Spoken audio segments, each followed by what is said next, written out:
Okay, now speaking of legislation, let me move on and ask you about something that's looming here, and that, of course, is the vote on whether to raise the debt ceiling. And you have called for a balanced budget amendment, and I'm with you wholeheartedly. Obviously, we have to balance a budget. My question is, though, and perhaps you can educate me on this. I know that to get an amendment to the Constitution, it has to pass the Senate by 2/3, and then 3/4 of the states have to ratify it. And I'm just wondering if that would be a time-consuming process, and what we do in the meantime.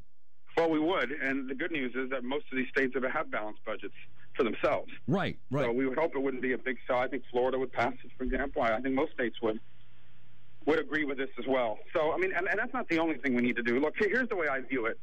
Because this is not a simple thing. I mean, this problem America faces with its debt doesn't have one solution to it. Right. And you always look at, what's the one law, the one bill, the one proposal that solves it? Well, there is not one solution for it. I think it's got to be a host of things, primarily economic growth related. And that's how you're going to get yourself out, is to get to grow your economy. This debt is hurting economic growth.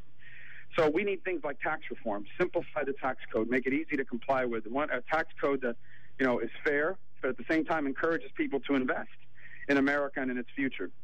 We need regulatory reform. These regulatory agencies and the burdens that they place on job creators is very real, and we hear it every day. I'm sure we'll hear it today. On top of that, a balanced budget amendment is important because it assures that government cannot continue to spend money it doesn't have. Right.